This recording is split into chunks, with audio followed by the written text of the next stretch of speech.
Welcome to American Medicine Today. I'm Kimberly Bonati alongside Dr. Bonati, who is anxious to talk about advancements in treatments for spinal cord injury. So, what are some of the latest trends? Researchers are very much keen right now to understand the new technologies that they can use to be able to correct some type of a spinal cord injuries. Okay. They are technologies based on light. They are technologies based in some devices.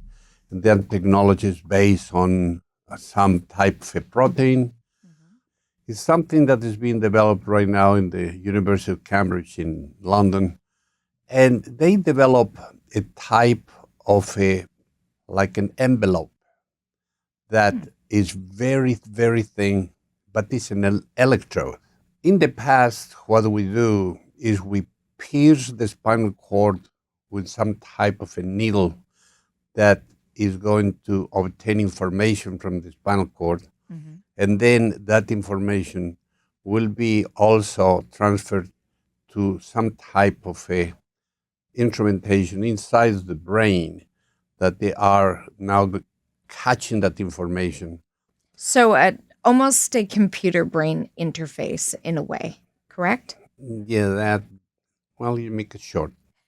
All right. Now, the point is once you have that, the damage on the spinal cord is great.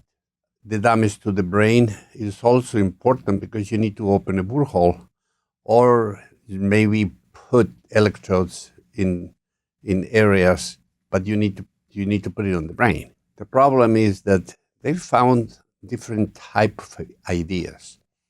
And one of the ideas is to understand that the spinal cord and the brain, they need to communicate so the muscles will move and the extremities will be able to carry you. Okay. The interruption of the orders of the brain to the spinal cord in certain part, usually the neck is the most frequent area that is being damaged.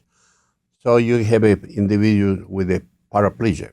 Ooh, okay. Now, if we will be able to bypass that communication and read the information from the brain and go directly to the cord, and the cord now send the information to the muscles, and that information goes back now to the brain, then the possibilities to move these extremities with command of the brain will really happen. And this is a type of a product that is an electrical device. It's like a little envelope. Right. And they will wrap around this electrode, they will wrap around that electrode on the defect area where the damage occur. And then receive the order from the brain, bypass the injury, give the order to the spinal cord. Well, that is one concept that they are working in England. In Birmingham, they are talking about the use of light therapy. And they discover that if they use type of energy that will send the information to the area of where the damage occur, and then that power of that light there will go and send the information to the cells that they are being damaged. Is this red light therapy? That is a red light therapy with a partial red light therapy and a red therapy.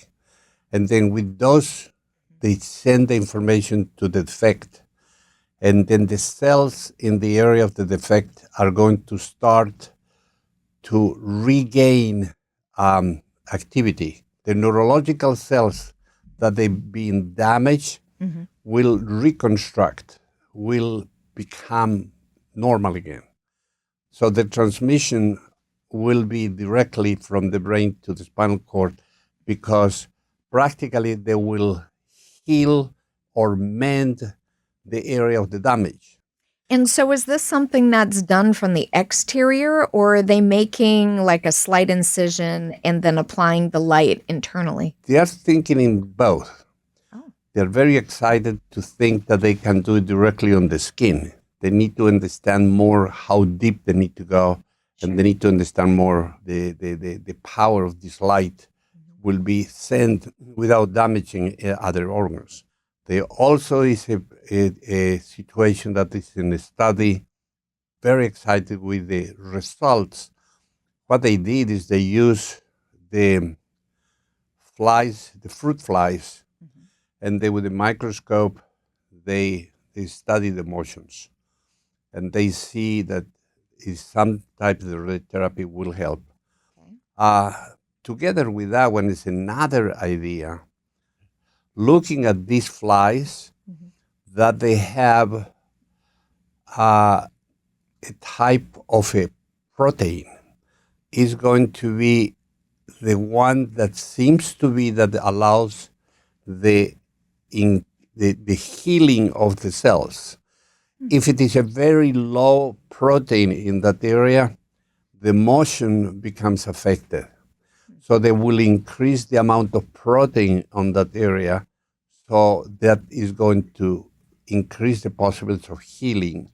I think we're going to know more and more in the next 5 years that there are going to be solutions, or at least, if not solution, partial solutions. Yeah, great promise in this technology to help spinal cord injuries. Thank you for watching American Medicine Today. Make sure you check us out anytime, anywhere by downloading our American Medicine Today app on your streaming devices.